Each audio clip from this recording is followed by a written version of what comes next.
All right. So today we are blessed to have a facilitation by Reverend Vincent Brown, who just led our prayer. And over the next couple of weeks, we're going to be doing some master classes where we've got our members coming to share some of their expertise with the rest of the group. And Reverend Brown has over 40 years of expertise in the construction industry. And so he's going to share um, some of the opportunities that are available, especially for minorities and Black people with regards to the construction industry. And we hope that this will be a blessing to you. You know, even if you're not interested in the construction industry, it's something I'm sure you'll get some knowledge that you might be able to share with a loved one that may be looking for an opportunity. It's nearly a $2 trillion industry and lots of opportunity out there, especially for Black people. So with that, I'm going to turn it over to Reverend Brown.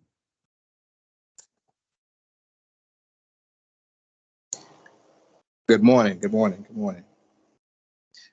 Do anybody have their Bibles? Bible? I need to hit one Bible verse I want you to read for me, and this one that carried me for the last 30, 40 some years. Romans 8:13. I have it. Can you read that for me? Romans 8:13. For if ye live after the flesh, ye shall die. But if ye through the Spirit do mortify the deeds of the body, ye shall live. I'm sorry, that was Romans 8:31, Sister Yvonne. 31. I'm sorry. 8:31. Yes, ma'am. What shall we then say to these things? If God be for us, who can be against us? Thank you. Thank you. Thank you. Good morning. First of all, I'd like to thank Brother Carlos and Sister Young about allowing me to expound on my experience in the construction industry. But first of all, I want to explain to you guys what my goal was when I first got into this. And how much time do I have, Sister? And do I got 15, 20 minutes? You got 30 minutes. Okay. First of all, I'd like to start on the beginning, and then I'm going to tell you exactly what the struggles I had to get to where I am today. But I started this business about 30 years ago, and the type of work we do is we the safety part of the construction field. We don't actually do the construction part of it. We're the safety. But I spoke on this here in the men's ministry over at Riceville to the men's ministry. I told them my struggles I had before I got to where I am today. First of all, I started this business 30 years ago, and I started with $1,000 in knowledge and God. First of all, I started with God and had $1,000 in knowledge. The struggles I had being a minority contractor was that in this line of work, that the $1 trillion, whatever the case might be, or whatever money is available, it was available for minority contractors, but looked like the majority wouldn't let the minority in, if you know what I mean. Yeah. When I went out and do some searching before I started the business, I asked people, because I was doing this work was for somebody else at first. I asked some of their clients, what would you think if I was to start a business? And they told me that people of your color does not own the business. What y'all do is you just work for the man. That kind of put a damper in my spirit to start this business. And I knew what I wanted to do, but I had to pray on it. So what happened was I prayed on it, bought a name, minority contractor, sit on that name for a whole year before I did anything with it, because the guy discouraged me. After God told me that, that scripture you just read, I thrive on that scripture, because when I started this business, I want you to understand, I was the first Black-owned barricade company in the United States of America. Wow. the first, and I didn't know that until the Texas Department of Transportation did some searching and saying, you are the first Black-owned barricade company in the United States. And I graduated, walked across stage, the whole 9 yards. But what happened on that, when I started the business, the majority went on a price war. Are you familiar with the plastic barrels out on the road? And they went on a price war. They start the rental on these barrels. They went a nickel a day to squeeze me out of the business. They said, well, we're going to squeeze them out. I mean, every majority safety place here in Houston went on a price war. And they say, well, we're going to go a nickel a day, when it was going back then, it was going $1 a day for a plastic barrel. But I had God on my side because I had contractors that believed in me. And they said, look, I need you to come by the office. I need to show you something. These guys' prices you're way over here and they way over here. So you're going to have to figure out a way to stay in business. So I prayed on it, and God told me, this is God talking to me. Like I said, was 4 years going, but God says 4 years, no one can put it against you. God told me, but you need to find out something that these guys are not doing, and you need to do it. And I would call their companies on weekends, and their company was closed on weekends. So God told me to start a 24-hour company to the point where your phone be answered, Minority Barricade, 24 hours. It cost me $65 to pay somebody to answer my phone, just like it was open 24 hours. That paid off because back then you had the storm, the floods, and a bridge would call, out, and they would call my competitors, and they wouldn't get a phone call. I got bridges went out and contracted the I-10 flooded right there at I-10 and Washington Avenue, and I was able to put barricades out there to close it out. Make a long story short, it took off after that. My first contract with the city was $169,000. And in word of mouth, contractors start calling other contractors, telling, hey, look, this guy here is a minority. Because back then, right now and back then, affirmative action, I know everybody's familiar with affirmative action, they was making sure that minority contractors was getting their share of the pie. But be honest with you, we wasn't, because what would happen is the majority would put their wives up, because minority meaning WBE or MBE, they would put their wives up and keep the money in the house. And when I say the majority, I say the white guy, or whatever the case might be, they would put their wives up and to get that minority participation. Also, white guy does not qualify. It's Spanish, white guy, Spanish and Black and females will qualify, but the majority wouldn't. But make a long story short, we prevailed on that end to the point where word of mouth, and 6 months into this thing, I was $500,000 worth of contracts. But like I said, it was some issues with this here where you have to have operating money to make this stuff work. And my deal was to the point where I had the contracts, but didn't have the capital. Remember, I started with $1,000 in knowledge. So these guys, Carlos, I work. They tell you got a job, they're going to come up 2 or 3 months down the road, and you got to wait. So you got to have, with the equipment up, figure out if you got the equipment to do the job, and you got to figure out you got the money to do the job and all that. So what happened was Channel 11, just before I started my business, I worked for a contractor, and they in 2 years, I ran their company, and Texas Commerce Bank here in Houston did a story on that lady's company. And she got up and said, well, Vincent Brown ran the company. I was in a rehab for 9 months, and he the one made all this happen. I went to that same banker, Texas Commerce Bank, when I tried to start my business, and they told me, only one guy was honest with me. He said, look, if your skin was a shade brighter, you could have got that $10,000 line of credit. I ran a story on Channel 11 about minority contractors having problems getting loans from banks. They did a 2-week segment on that. That was French's Chicken, Gladys House, different contract was having problems. Banks was not giving us money to finance our business.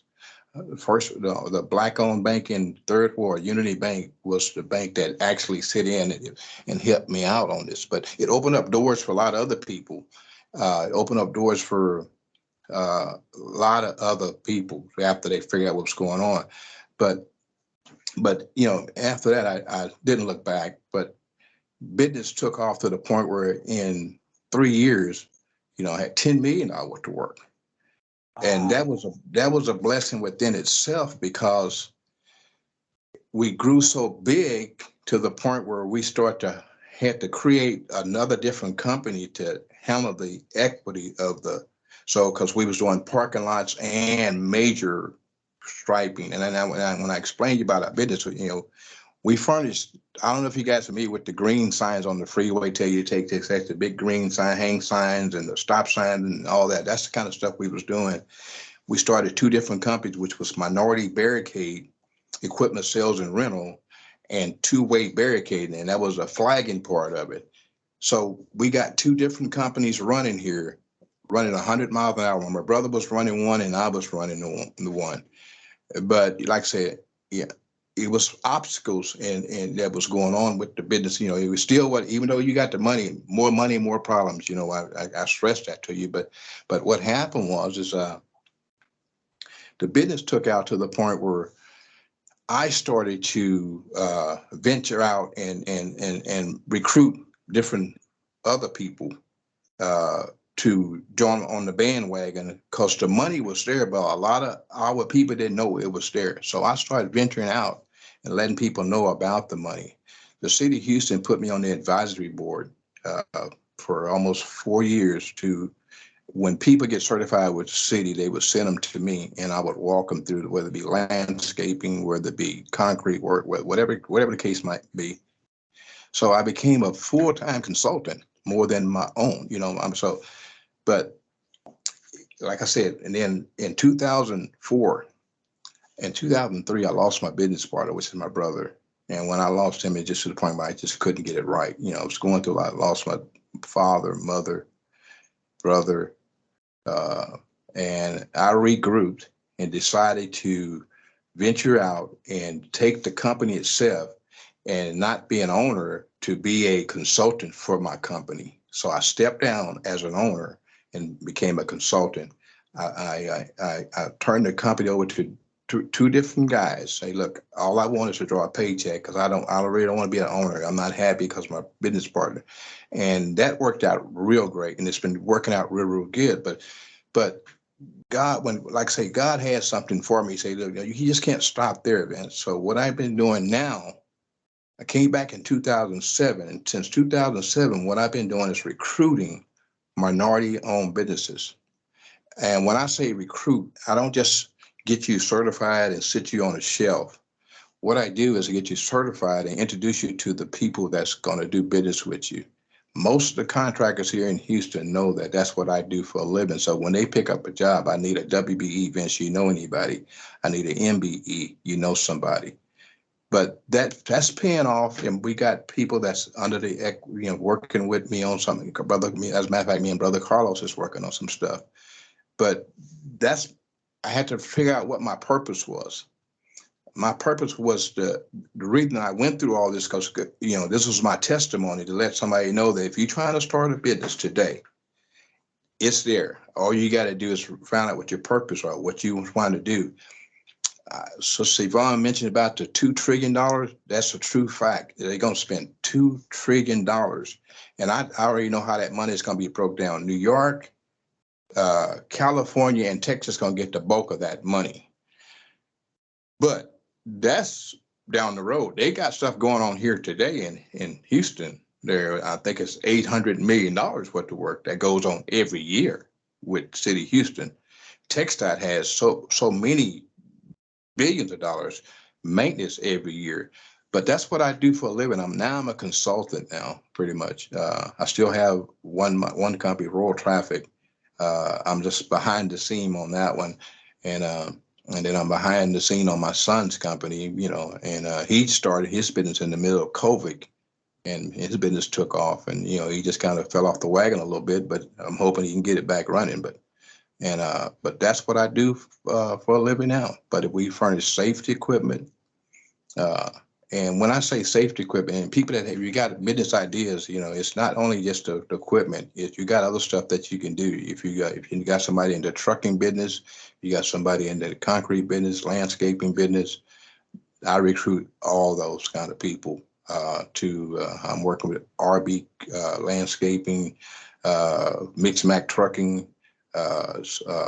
We got guys do underground. All these guys are minority contractors that I work with. And that's what I do now. But I'm just telling you where I started from and where I am now. I started out doing the work. I found out my struggles, and I started doing some research and see who else was having struggles. And so that's what I'm doing now. Anybody that's having a struggle trying to get their business started, I've tried to walk in. That's my blessing. It's not I don't look for a reward from it. I don't put a price on it. I just tell you guys that, most of the people I work with, I just tell them, look, I don't, if you want to bless me, bless me. It's not about the money. It's about what my purpose was. God told me my purpose was not to take this person and get them in business and tax them and say, you owe me. No, we don't do that, because God blessed me. God blessed me. When I retired in 2003, I had $13.6 million in the bank. $13.6 million cash flow. Didn't owe anybody. I had to split that with my brother's wife. When he passed away, I had to give his wife half of it, and I kept my half. And God has been blessing me ever since. So, Man. so that's a blessing within itself. But that's what we do. I can explain. I can start telling you some of the struggles we had. I tell everybody, more money, more problem. That's a true fact. More money, more problem. People come at you, and it's some of your own people. They come at you, and that's that. And I tell it when on my consultant deal. I tell anybody, we can't have that crab in the bucket mentality. Most of our people, they say, well, I got mine, you get yours. No, God didn't put us here to say to have that crab. We here to bless. We are all here to bless somebody else, and that's what I do now. That's why I expound on that. I had a lot of people help me out with Metro. I had a lot of people help me out with the city of Houston. I mean, if you go down to any of those offices down there, they know me by name, because they watch my struggle and they help me through the struggle. One of the biggest jobs I ever did is the Metro Light Rail downtown. And that's the one from the University of Houston downtown to the Astrodome. I did the whole Metro Light Rail. I'm talking about from the beginning to the end. I did all the safety part of it, did all the flaggers, police officers, striping, everything. When you go downtown, I got a picture hanging on my wall that I was standing right on the middle on Main and Capitol. Metro came out and did a story on my company. They said I had only 13 employees, but at the time I had about 230 employees. And I told them I don't need everybody knowing my business, how many people I got on payroll. Just say I got 13. I'm not trying to be a show or nothing, but yeah, I had almost 200 flaggers on the street and about 150 police officers on that whole project. But that's what I do for a living now. I'm a consultant, and I'll do that until I leave here, I guess. Bless Hey, you. I just any want to open it up for questions right now. huh? I was wondering if you take any questions right now. Yeah, any questions?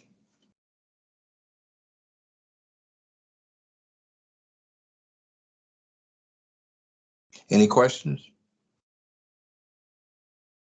But I have a question.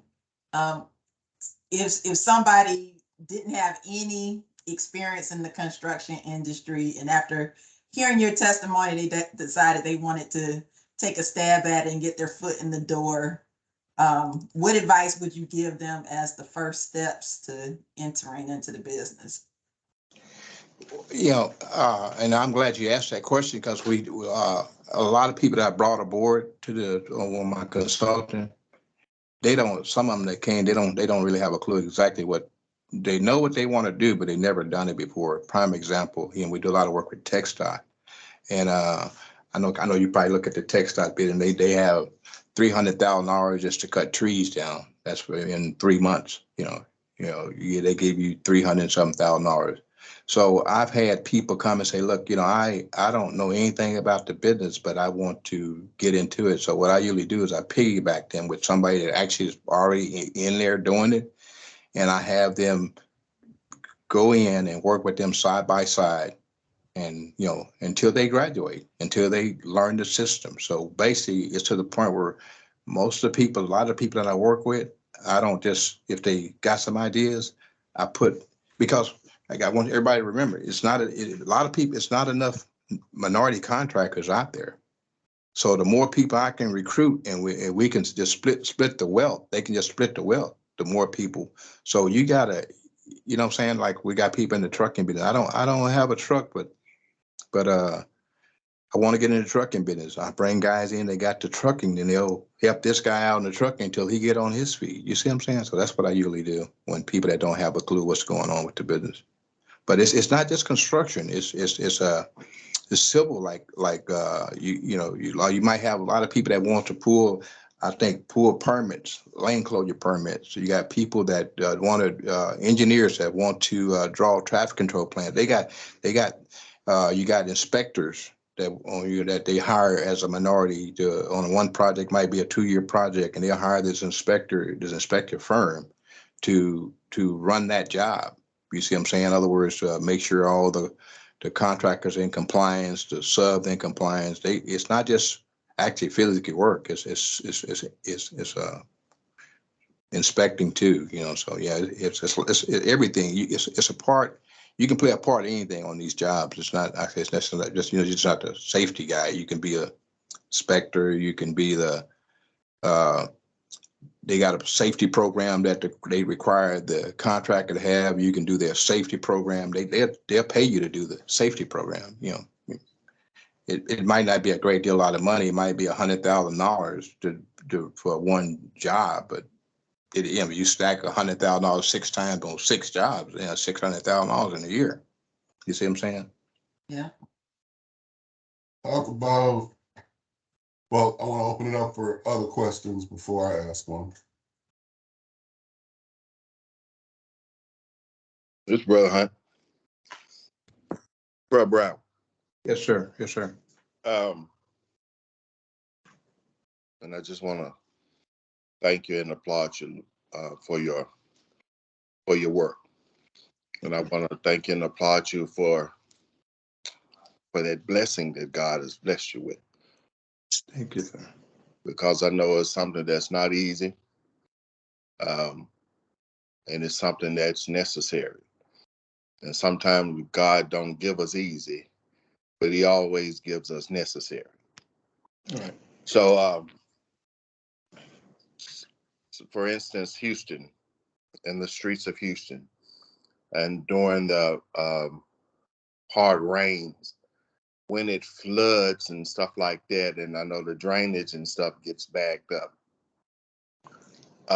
who do you go to, or who can a person talk with in the city about getting stuff like that fixed on a serious note?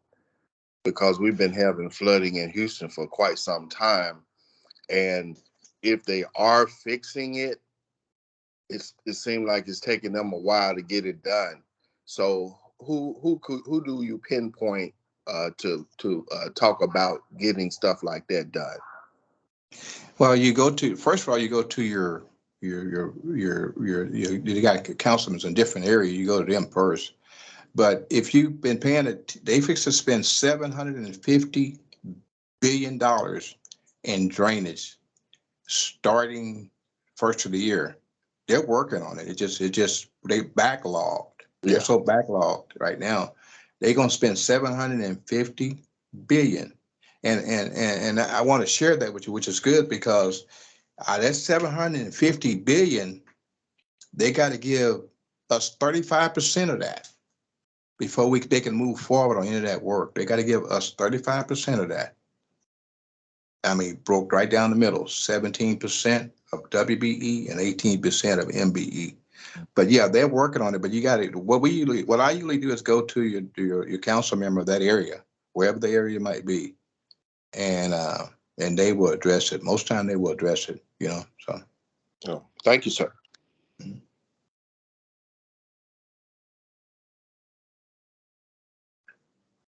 All right. Any more questions?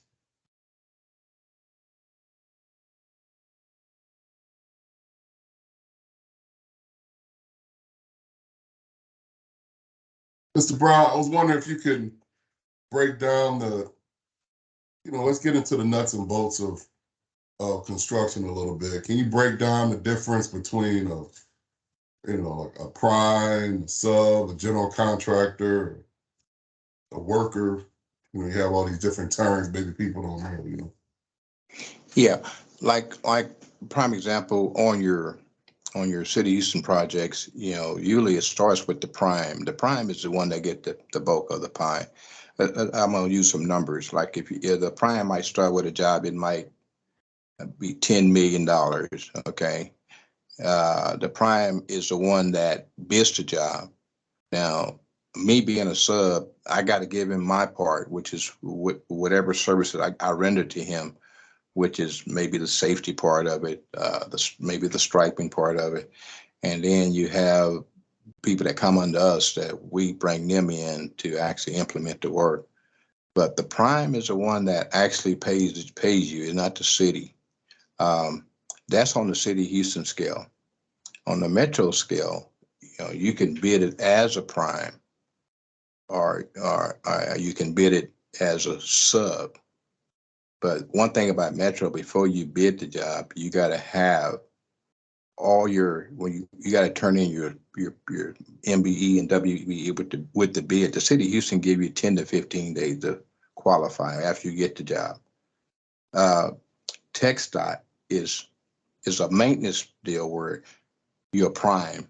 It's no sub, but that's what I do when I do a TxDOT project. I piggyback and put one prime and put maybe a couple of subs together with it that they kind of split, because TxDOT is to be called fast track money. And when I say fast track, it don't take long to make $1 million with TxDOT. You can do that in 6 months.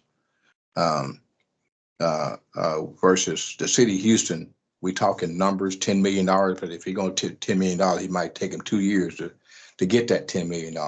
You see what I'm saying? But the sub is the one that gets the small bulk of the pie. I mean, I think we just signed a contract on a job that's $300,000, but the job is $12 million. We only getting 300,000 of 12 million. You see what I'm saying? So that's the sub part of it. They don't really, and if you go to the City of Houston, they see the video. They tell you how the pie is broken down, and really, it's still not fair to the subs of what we're, because we're still not getting our bulk of the contractor, most of the stuff they own, they've been around for a while. They don't have to go buy stuff. And every time we do a job, we got to go spend money, buy brand new stuff. Carla, you familiar where you got to buy brand new this, brand new that. And the key to this whole thing is us, the subs, which is us. Most of us start out with little money, which some of these, some of the guys, the prime, they've been around for a while. You see what I'm saying? So I hope I answered your question. Yeah, absolutely. And then, okay, I see some more folks have joined. We got 40+ year construction expert. I want to make sure you have a chance to ask some questions.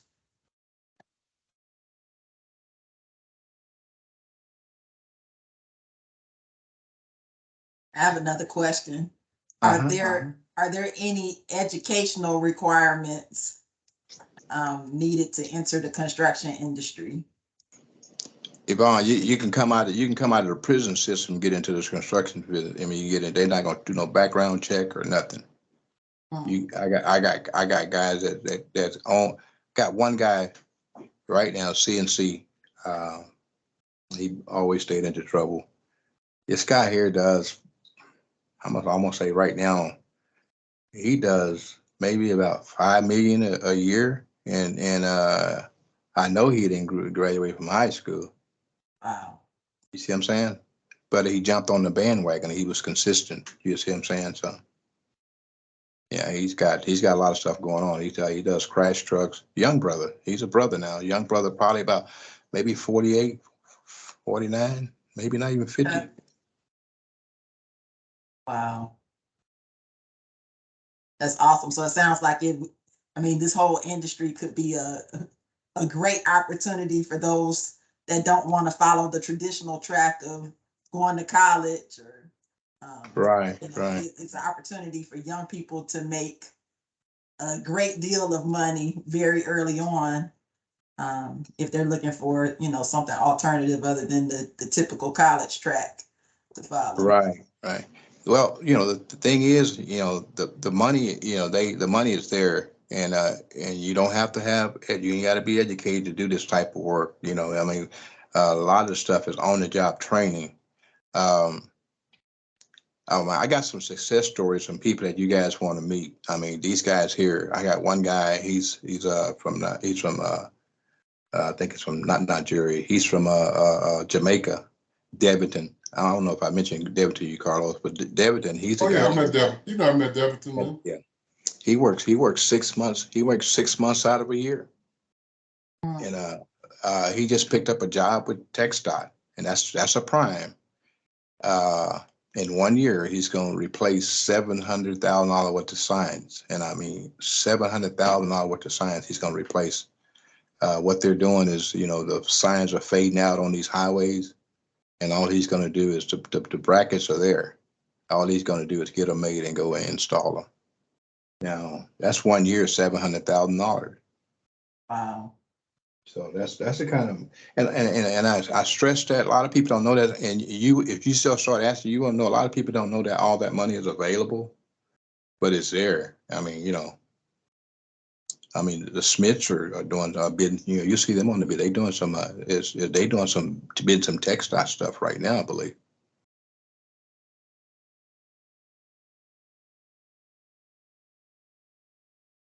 Any more questions?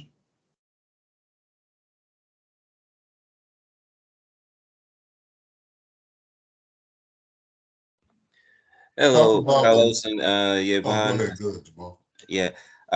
This is recorded, right? I was wondering, because I have a lot of stuff happening right now in the background. I like to go to the beginning and watch this video again. Is it recorded to where you can send it to me and I can watch it from the beginning? Yep. I have a sick child and things Oh, go, man. Sorry to hear that. yeah. That's the baby. And so I didn't quite hit to catch everything, and, but hopefully I can just catch it on the recording. Yes. Okay, great. Yeah, it's recorded. Thanks for asking that question so that everybody can be reminded. These are all recorded, and we put them up on YouTube so that not only we can see, but everybody can see. It's all ministry, right? So it's for everybody, but absolutely it's been recorded. That's one of the main reasons why Jamal and everybody else, that's why we went to this MS Teams. We were on Zoom at first, but that Zoom is the recordings come out very pixelated and just not good quality. So that's one of the reasons why we moved over to this MS Teams, so we can get some quality recordings. I wanted to talk about a little bit more, because you said you talked about, Mr. Brown, how your son is in the business, and talk about the legacy aspect of construction, how others, you kind of mentioned this too. I just want you to kind of emphasize, talk about how others, they may be on their second, third generation of multi-million-dollar construction businesses, and how it doesn't mean that we can't do it too. I think that's a big reason why you're consulting, Mr. Brown, that minorities, but specifically Blacks in Houston, this is something that we can begin so that we have our own legacy of wealth through this construction industry. Right. Yeah. That's the whole purpose, Carlos, of me doing what I'm doing. So, because the majority have done it. And let me tell you a story that what really made me do it. I was, before I really got into the business, I had a wisdom. I thank God for wisdom. I had an old black guy that watched me in the business. Said, "Man, you've been working with this guy for a long time, man." And I said, "Yeah." He said, "Well, man, you need to." He said, "You need to get your own business." And he said, I've been working for this guy here for 31 years. Now this old black guy. He's working for the white guy. He said, "I've been working for this guy for 31 years." He said, "You know what happened? This guy been using, he working back in the warehouse. This guy has been using my name for the minority part of it. And I didn't know he was using my name until the city came out and interviewed, and they said, we're looking for Mr. So-and-so." And he said, "No, Mr. So-and-so up front, no, we're looking for you. You're the owner of this company. This is a majority using this brother." So what I'm saying is, they have put their wives, they didn't went piggyback and say, "Look, man, I'm gonna pay you under the table," and all that. We ain't got to do that. We can take this thing and make it work, but we gotta instill in our children. The only thing I say, you gotta pack your patience with it, because it's not, I told you my story. It's not an overnight. We talking 30 years to get where I am today. But the thing is, once you get that certification in place, and we put you in the round table meeting, and Carlos, I like when you go into these meetings, you're doing exactly what I asked you to do. You go to these meetings, they're gonna bite off of something with you, because they know that they need that minority.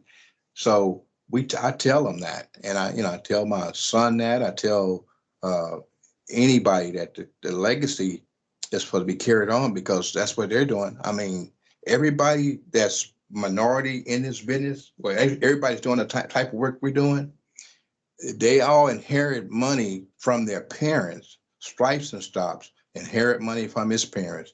United Rental started out with $8 million. Remember, at the beginning, I told you I started with $1,000 in knowledge, and that's what got me here. I had people when I did the store on Channel 11, I had people to come in there and say, "Whatever you need, material you need for my job, you go get it, and then we'll back charge it out of your check." God opened doors for me to get to where I am today. So I tell my people that, hey, look, we hear that if God did it for me, He'll do it for you, and you got to tell somebody else about it. I stressed it. I like the way you structure your business as a husband and wife set up, but get the kids involved, because it can be carried out, just like the majority family got the legacy going, and that's what we need to keep the legacy going to the point where our great, I mean, a lot of people that I meet, they say, "Man, you've been doing this for a long time, and you've been helping a lot of people. This is a story I get on the street, man. We just keep on doing what you're doing." But they don't know how excited to hear it. I mean, I'm not looking for the glory. I'm looking to the point where I know there's something happening, because these people are telling me, "Look, I've seen Chester, I've seen David," and they say, and when people say, "Look, you stick with this guy," if you go, the inspector tell you, Carlos, if he see you, Julius Lovelace downtown, they say, "Man, you stick with this guy, you're gonna go some places." That makes you feel good to the point where somebody's know we making some moves, we doing something. You see what I'm saying? So that's gonna be the key for us to keep on letting everybody know what's all the money that's there. And you could retire. I remember I retired in 2004. The contractors made me come back. Not that I wanted to come back. They came to my house and got me. I wasn't coming back. How old were you when you retired, Reverend Brown? Huh? How old were you when I you was retired? 50. At 50, I was retired. At my no, it was I was early, younger than that. At 39, I retired. Wow. And had the money to do it. It was the point where I was playing Pac-Man up in the. I had in the den. God had really took care of me. I mean, but like I said, the contractors actually told me, "Look, and I was getting I was still getting checks from my companies. You know what I'm saying? Because remember, I had told them guys just pay me a percentage and y'all run it. But they say, "Look, just go sit up there and watch TV at the office, man, or something. We just want to hear your voice. This is the contractors talking." So they brought me out of retirement in 2007. So you retired at 39, and you said, was that the point that you split the business in half with your brother? Right. And you walked away with how many million? No, it was six, maybe 5 million. You know, I had to get an ex-wife some of that now. Okay. I walked away with about 45 million. 4.5. Yeah. Yeah. Wow, at 39, that's awesome. But you know, and we had and you got to realize, I walked away, but still I had money on the table with my other companies. You see what I'm saying?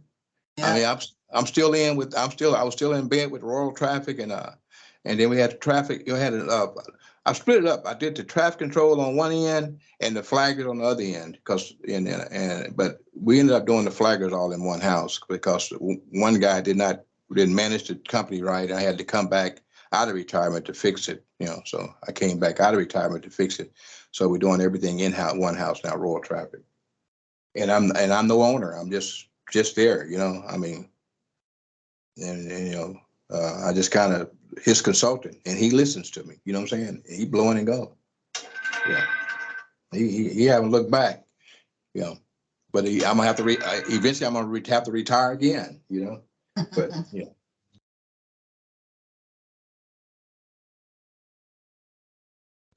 Well, just want to thank you. And this is thank you so much, Mr. Brown. This is exactly what we wanted to do over these next couple of weeks. We have so much knowledge. Right here, the Lord has blessed this ministry to have a wealth of knowledge right here.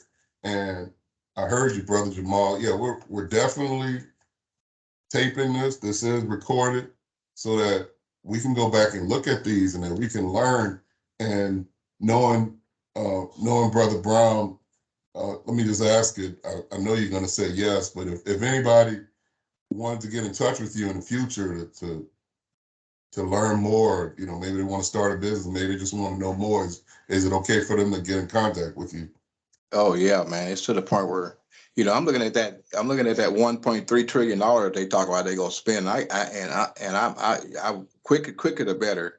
And one thing I gotta tell everybody, you gotta pack your patience. It's not an overnight deal. I mean, you know, with the certification and all that. But the thing is once you put your name on that paper, then I go to work. And Carla, you know, I don't charge you any money unless you make some money. You might say, man, I made a couple $1,000, 100,000. I'm gonna be realistic. You say, Vince, did a little job. I made $5,000. I say, no, you don't need to pay me just yet. I want you to do $5,000 every month or $5,000 every week. Then you can pay me. You know what I'm saying? And, you know, for the next 2 years, then you get paid me. I like long-term relationships. You know what I'm saying? Right, and you do say that, and I just want to make a point, and we pay Mr. Brown anyway. Look, this is a good point. Like I want to make as it relates to this and all businesses, and for those of us who are partnering with each other, share knowledge, whatever. I mean, we have to. I think we can do a better job. I'm talking about Black people now. I think we can do a better job of paying our teachers, right? So, you know, I just call it tuition. So I pay Mr. Brown all along the way, and I'm happy to do it. And I want us to have that same spirit, whether it's someone that teaches us one-on-one in construction, or if someone breaks off and teaches us one-on-one about healthcare and helps us to start a business, or we have someone that's going to teach us about real estate. If I'm just, you do what you want to do, but I am your teacher. So I want to coach you this way and say that should you gain some knowledge from here, such that someone gives you some knowledge where you can start a business that's a legacy that's building for your own, then it's only right for you to compensate them. Don't do that thing where you just pick it for free. We're all giving people, but I just wanted to remind us of that anyway. Yeah, I agree with you, Carlos. I mean, and I stress to anybody on this line that you got to have a structure. You got to know where And I've been doing the consulting since 2007. And when I used to do group meetings, and I tell you guys, I ask a person, I can pretty much tell you what I'll ask a person. Okay, what do you want to be 6 months from now? What do you want to be a year from now? Now, a lot of people like, well, I want to have maybe $100,000 in the bank. I ain't, no, you want to have you want to think big. You see what I'm saying? I mean, yeah, $100,000 is not any money, really. I mean, when you break it down, but if you say you want to have a couple of million, and I'll correct you as a consultant, I'm gonna tell you, hey, look, if you think small, you're gonna be small. You think big, you're gonna be big. So we want all. They promised us 40 acres. Was it 40 acres in a mule back in the day, Carla? Yeah. And we still ain't got that. Still ain't get it. We get even more than that though, with our mindset. And I explained to them, here it is. They saying they're gonna spend $1.3 trillion, and they're only gonna give us 35% of that. And even my line of work by itself is not gonna make up for if you do the math. Even if I go in there to say I'm gonna do the safety, I'm still not gonna get the whole 18% of piece of the pie, because I got a price limit on my stuff. My part might be $300,000. What the other part of that 18% going? That's right. Yeah. Yeah. So again, we thank you. We thank you, Mr. Brown. We're gonna I think we're gonna close it out here unless there's other questions. Opening up the floor. Anybody else have any questions? And hey, Mr. Brown, it's been fantastic. This is exactly the type of spirit and the type of knowledge and the type of sharing that I believe Yvonne had in mind. This was Yvonne's vision that we're sitting inside of. So we appreciate my wife for bringing this vision to pass. Yvonne, did you have any comments to close out? Yes. So thank you, Reverend Brown. This has been very eye-opening, and I look forward to sharing the video on social media because I think it will bless a lot of people who were not able to join us today. Just as a heads up as to what's to come next week, we are going to be blessed by the testimony of Sister and Brother Ashley and Jamal Holloway, who are going to share their testimony on how they paid off their mortgage and got debt-free at such a young age. So we definitely look forward to hearing from them, and hope that you will invite others to come listen in as well. And then the first Sunday in October, we're going to be blessed by Raquel and Jason Bell. Raquel is the #1 realtor in her Keller Williams office. There's like 400 realtors, and she is #1 out of all 400. So she is going to share her insights on the real estate industry and some things that we should know. Lots of good information to come. And I will say that the offer is still extended. If any of you have an area of expertise that you would like to share with the rest of the group, that's what we plan to do over the next couple of weeks, is to have, I'm calling these our master classes, where we share our knowledge with each other in hopes of blessing the membership. So just let us know if you would like to be added to the agenda. All right, and with that, we will open it up for prayer requests and testimonies.